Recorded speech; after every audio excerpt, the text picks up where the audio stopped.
K Muraleedharan Mathrubhumi ന്യൂസിനൊപ്പം ചേരുകയാണ്. ഇപ്പോൾ ഏതാണ്ട് സ്ഥാനാർത്ഥി ചിത്രമൊക്കെ തെളിഞ്ഞു കഴിഞ്ഞു. എത്രത്തോളം ആത്മവിശ്വാസമാണ്? നല്ല ഭൂരിപക്ഷത്തോടെ UDF ജയിക്കുന്നുള്ള കാര്യത്തിൽ ഒരു തർക്കവുമില്ല. കാരണം എല്ലാ ഭാഗത്തും ജനങ്ങൾ മാറ്റം ആഗ്രഹിക്കുന്നുണ്ട്. ആ മാറ്റങ്ങൾ അനുസരിച്ചിട്ടുള്ള നല്ല റിസൾട്ട് UDF ഉണ്ടാവുമെന്നാണ് ഞങ്ങളുടെ പ്രതീക്ഷ. ഒരു 8 വർഷം മുമ്പ് വട്ടിയൂർക്കാവിൽ നിന്ന് പാർലമെന്റ് തെരഞ്ഞെടുപ്പിലേക്ക് പോകുന്ന ഒരു ചിത്രമല്ല ഇപ്പോൾ വട്ടിയൂർക്കാവിൽ. ഇടതുപക്ഷത്തിനായാലും BJPക്കായാലും തദ്ദേശ തെരഞ്ഞെടുപ്പിലടക്കം BJPക്ക് സ്വാധീനമുള്ള ഒരു മണ്ഡലം കൂടിയായി മാറി. അതിനെ എങ്ങനെ അതിജീവിക്കും? അതല്ല, ഞാൻ ഈ വടകര MP ആയിരുന്ന സമയത്തും അതിനുശേഷവും ഈ നിയോജകമണ്ഡലമായിട്ടുള്ള ബന്ധം നിലനിർത്തിയിട്ടുണ്ട്. അതുകൊണ്ട് തന്നെ ഒരു പുതുമ എനിക്ക് തോന്നില്ല. പഴയതിനേക്കാൾ ചിലപ്പോൾ സാഹചര്യങ്ങൾ മാറിയിട്ടുണ്ടാകാം, എന്നാലും UDFന് നല്ല അനുകൂലമായിട്ടൊരു ചിത്രമാണ് എനിക്കിവിടെ കാണാൻ കഴിയും. ഈ മറ്റ് CPMന്റെ CPIയുടെ ഒക്കെ സ്ഥാനാർത്ഥികളെ തെരഞ്ഞെടുപ്പ് പ്രഖ്യാപിച്ച അന്ന് തന്നെ പ്രഖ്യാപിച്ചു. അപ്പോൾ കോൺഗ്രസിന്റെ സ്ഥാനാർത്ഥം ഇങ്ങനെ വൈകിയതിലും ഇങ്ങനെ ഒരു ബുദ്ധിമുട്ട്, പ്രതിസന്ധി, തമ്മിലടിയെന്നൊക്കെ ഒരു പ്രചാരണം മറ്റുള്ളവർ നടത്തുന്നു. അതൊക്കെ ഒരു തെരഞ്ഞെടുപ്പിൽ പ്രചാരണം? അതൊന്നും അങ്ങനെ ഒരു ഇഷ്യൂ ഒന്നും ഉണ്ടായിട്ടില്ല. കോൺഗ്രസ് ഒരു ജനാധിപത്യ പാർട്ടിയാണ്. ജനാധിപത്യ പാർട്ടിയിൽ തർക്കങ്ങളുണ്ടാകും. എന്നാലൊരു പ്രഖ്യാപനം വന്നു കഴിഞ്ഞാൽ തീർച്ചയായിട്ടും അതെല്ലാവരും അംഗീകരിക്കും. എല്ലാവരും പാർട്ടിയോട് ഒരുമിച്ച് നിൽക്കും എന്നുള്ള കാര്യത്തിൽ സംശയമില്ല. കേരളത്തിൽ അനുകൂലമായൊരു തരംഗം ഇപ്രാവശ്യം UDF ഉണ്ടാകുമെന്ന് പറയുന്നുണ്ട്. പക്ഷേ അത് എന്തൊക്കെയാണ് അതിൻ്റെ ഒരു മേജർ ഫാക്ടർ? ഒന്ന്, ഭരണവിരുദ്ധ വികാരം. കഴിഞ്ഞ 10 വർഷമായിട്ട് ഈ കേരളത്തിലുണ്ടായിട്ടുള്ള ഇടതുപക്ഷ CPMന്റെ ഒരു ആധിപത്യം, അതിൽ പ്രത്യേകിച്ച് പിണറായിസം എല്ലാ കാര്യങ്ങളിലും മുഖ്യമന്ത്രിയുടെ സ്വന്തം തീരുമാനങ്ങൾ.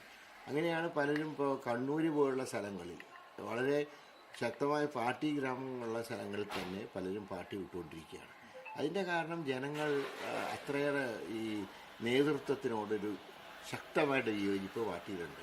അത് മൂടി വയ്ക്കാൻ കഴിയുന്നതിനേക്കാൾ കൂടുതലാണ്. ഇപ്പോൾ പല പാർട്ടികളും, പ്രത്യേകിച്ചും ഇടതുപക്ഷത്തിൻ്റെയൊക്കെ ഭാഗത്തു നിന്ന് വരുന്ന ഒരു പ്രധാനപ്പെട്ട ഒരു ആരോപണം താങ്കൾക്കെതിരെ, ഈ വട്ടിയൂർക്കാവിനെ ഉപേക്ഷിച്ച് പോയ ആളാണ്, അല്ലെങ്കിൽ ഇനിയും ഒരു അവസരം വന്നു കഴിഞ്ഞാൽ അങ്ങനെയൊക്കെ പോകും, അതിനുള്ള മറുപടി? അത് പറയുന്നതിന് അർത്ഥമില്ല.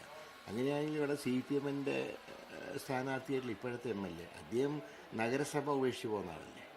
കഴിഞ്ഞ കോവിഡ് കാലത്ത് നഗരസഭയിൽ കഴക്കൂട്ടം വാർഡിൽ കൗൺസിലുണ്ടായിരുന്നു. അപ്പോൾ അദ്ദേഹത്തിൻ്റെ പാർട്ടി തീരുമാനമനുസരിച്ച് ഇങ്ങോട്ട് വന്നു. അതുമാത്രം ശരിയും.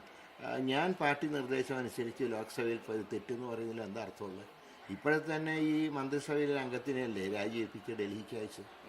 അതിനുശേഷം ഇപ്പോൾ പട്ടികജാതിയിൽപ്പെട്ടൊരു മന്ത്രിയുണ്ടോ കേരളത്തിൽ?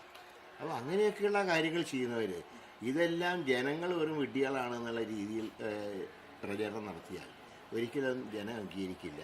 പിന്നെ ഞാൻ എൻ്റെ തീരുമാനം പറഞ്ഞിട്ടുണ്ട് ഒരിക്കൽ. ഞാൻ കാരണം ഒരു ബൈ ഇലക്ഷൻ ഈ കേരളത്തിൽ ഉണ്ടാവില്ല എന്ന് ഞാൻ അടിവരയിട്ട് പറഞ്ഞിട്ടുണ്ട്. അത് ഞാനിപ്പോഴും ആവർത്തിക്കുന്നു. ഇപ്പോൾ പ്രത്യേകിച്ചും വട്ടിയൂർക്കാവിൽ കെ മുരളീധരന് ഏറ്റവും പോസിറ്റീവായി കാണുന്ന ഒരു ഫാക്ടർ എന്താണ് മറ്റു രണ്ട് സ്ഥാനാർത്ഥികളെ? അല്ല, എന്നെ അവർക്ക് നന്നായിട്ട് അറിയാം, എനിക്ക് അവരെ അറിയാം. ആ ഒരു പരസ്പര ബന്ധമുണ്ട്. ആ ബന്ധം തന്നെയാണ് ഈ നിയോജകമണ്ഡലത്തിൽ UDFന്റെ ശക്തി എന്ന് പറയുന്നത്. ഇനി എങ്ങനെയാണ് ഇനി പ്രചാരണത്തിൻ്റെ രീതികൾ? ചുരുക്കം ഇനിയിപ്പോൾ കൺവെൻഷനാണ് 22-ാം തീയതി. അത് കഴിഞ്ഞാൽ പിന്നെ സ്ഥാനാർത്ഥി പര്യടനം. അങ്ങനെ ഇപ്പോൾ ഡോർ ടു ഡോർ ക്യാമ്പയിൻ ആരംഭിച്ചു കഴിഞ്ഞു. ഇനി വളരെയധികം ശക്തമായിട്ട് മുന്നോട്ട് പോകും.